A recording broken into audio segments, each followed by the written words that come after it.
Hey, what's up? John Sonmez from simpleprogrammer.com. So I wanted to answer a couple of questions here that I got via email. I'm actually going to answer two questions in this one video today because they're fairly short questions and they're both health and fitness related. So the first question, I'm just going to jump right into it here. Get into it. All right. So the first question is let's see, about vitamin D. So it says here, hi John, I haven't heard from you for a while. Your latest video with blood samples inspired me to write you this email. So if you're wondering what he's talking about, I did this video saying, hey, I'm not dying. Look at me. I'm buff. I'm ripped, but my cholesterol is intact, like the diet program I'm doing. So check that out. Anyway, he says here, I'm currently struggling with vitamin D deficiency. My vitamin D level is below normal. I've tried to supplement with 2,000 IU capsules for 2 weeks, but haven't seen much progress. Can you tell me, what do you think? How long do I need to take longer dosage of D3 to get better results? Do you take vitamin K2 together with vitamin D3? It seems that some people recommend taking these two together when you consume larger doses of vitamin 3 or D3. Can you recommend some supplement brand for vitamin D3? P.S. Your videos are fantastic. Keep up this path. So, real quick here, a couple of things.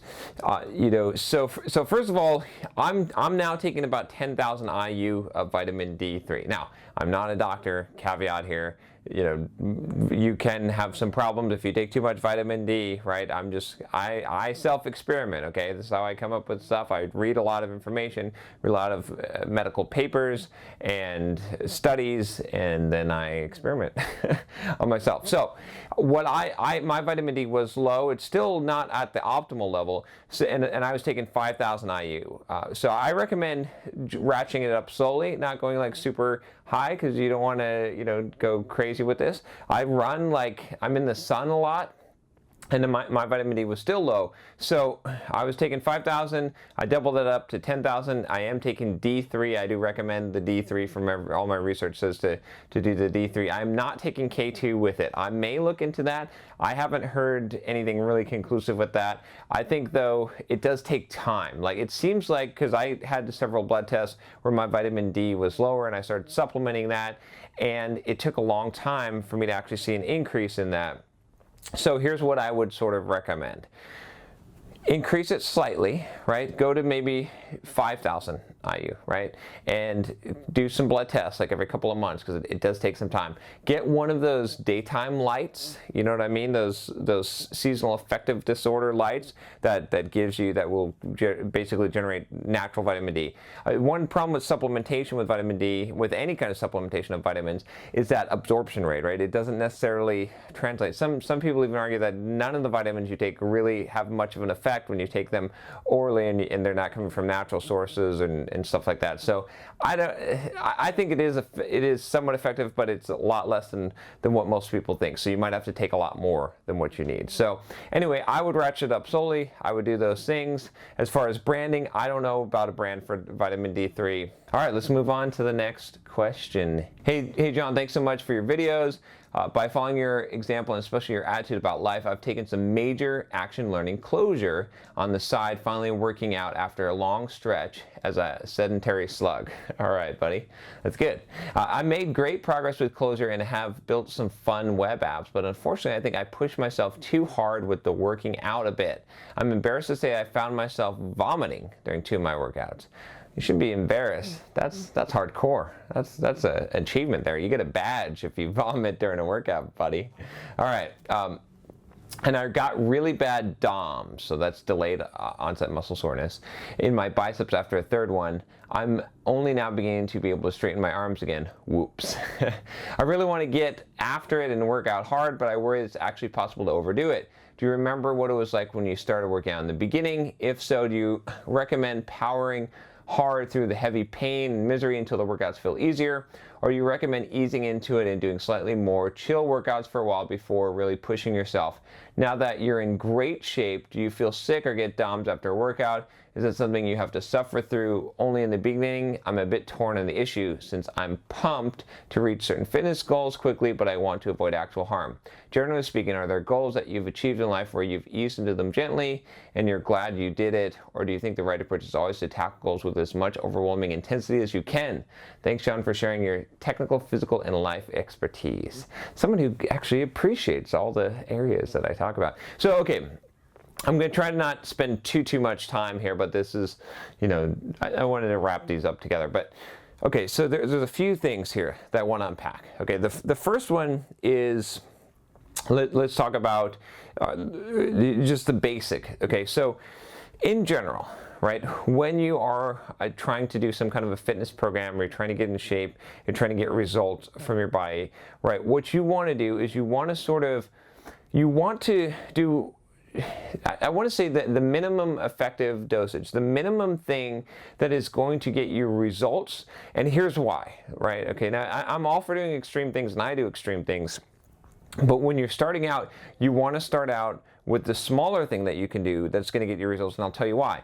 The reason why is because you need somewhere to ratchet it up to, okay? If you just go right out the gates cutting a ton of calories and lifting a bunch of weights and running and doing all this exercise and stuff, when you get stuck and you plateau, right, and your body adapts, you don't have anywhere to go, right? So you want to, like, as long as you can take advantage of getting the results without having to put in the ridiculous amount of effort, do that for a while, especially if you're way overweight, right? Don't go crazy and don't, lose the weight a little bit slower. It's fine, but as long as you're continuing to get the results, good. That's fine. Don't go nuts. Like, don't cut your calories so much. Don't go so much cardio. Don't go so much, lifting. Do enough to get the results. And then what happens is, as your body adapts, right, and you start to stagnate, and it will happen, then you can up it, okay? If you're doing, like, say you're doing 10 sets of bench press, right, of heavy bench press,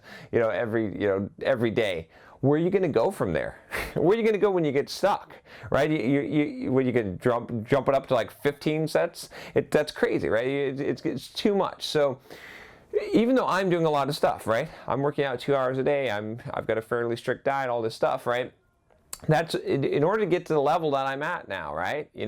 I need to do that. Now, to take it further, I'm kind of stuck. I'm kind of pushing the red line limit here. Yes, I could probably ratchet up more, but not much, right? So that's the first thing, okay, is think about that, right? Again, not saying you shouldn't do extreme stuff and hit things hard, but like try to get the most bang for your buck at the early stages where you don't have to hit it as hard, so you can increase intensity and get more adaptation, because your body is smart, it adapts, and so you got to have an increased amount of stress, an increased you got to be able to take things up to the next level in order to continue to get results, because you will plateau at some point, and what you don't want to do is like just hit it all super hard and plateau and then have nowhere to go. Okay, so that's my philosophy and thoughts on that. It's up for debate, but I found this to be true. That's why I say that. Okay, now let's talk about the vomiting after workout.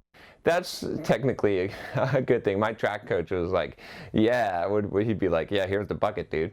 So we're not gonna worry about that. But the DOMS, okay, there is something. I'm spacing the name right now. I could look it up, but you can look it up. But a lot of CrossFitters had this problem. You do have to watch out, okay, with the lifting, because it's very rare, but you can actually destroy your muscles and poison yourself. This is kind of crazy. I got to look it up. If you look up like CrossFit muscle destruction or something like that, you'll find it.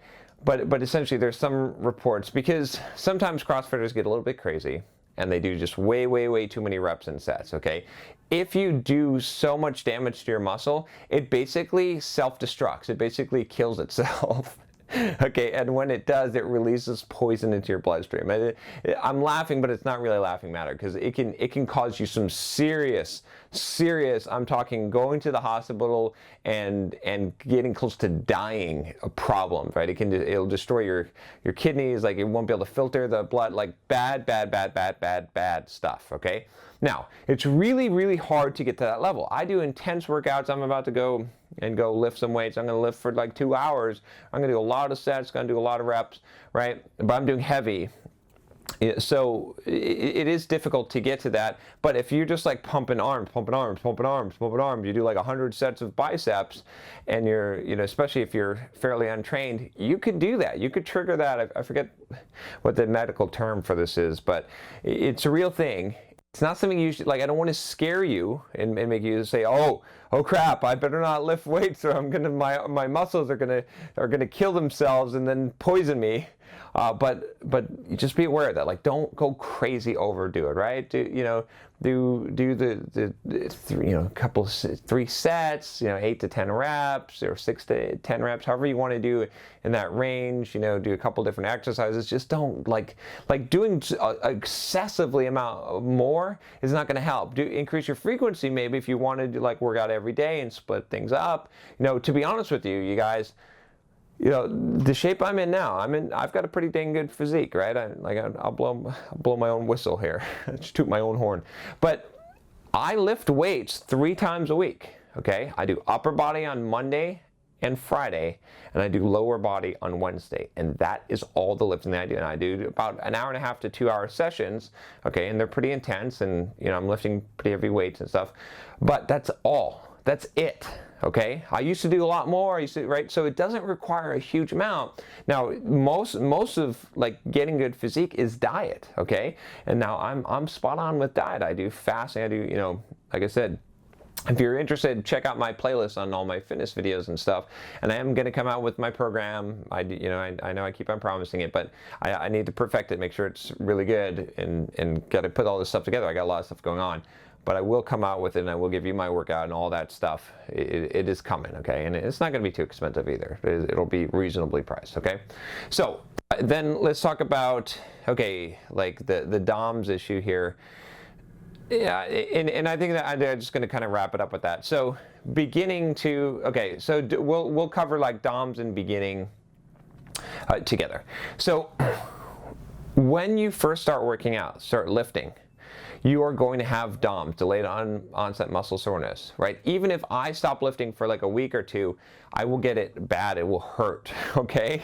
I went to China for 3 weeks. I wasn't lifting during that time. I came back. I went and did my first workout, and bam, it hurt, okay? It was hurting all over the place, okay? And it hurt bad. And if you push it really, really hard, it's going to hurt really, really bad, okay? But if you keep working out, with the frequency that I work out now, right, at least once a week or so, or twice a week of lifting, you're not going to really, at some point, the DOMS will stop happening for the most part. At least that's what I've experienced. It might be different for different people, and it'll go away. So you won't have to worry about that and live through that all the time. The first couple times you get the DOMS when you're first starting out, just go ahead and power through it. Don't again, don't overdo it and cause muscle cell death and all that stuff. But you're fine to work out through the DOMS. It's not a big deal, but it'll eventually go away. So anyway, I hope that helps. I'm trying to think. I think I've pretty much addressed everything here. Don't try and go like too fast. I think I've covered that. Anyway, if you've got a question for me, whatever you want to talk about, whatever you want to ask me about, email me at john@simpleprogrammer.com. If you like these videos, if you want to get more videos about all of this stuff, developer life, everything from fitness to finance to career goals to just philosophy, click that subscribe button below, and I would love to have you as part of the community and send you some videos. All right. Anyway, I will talk to you next time. Take care.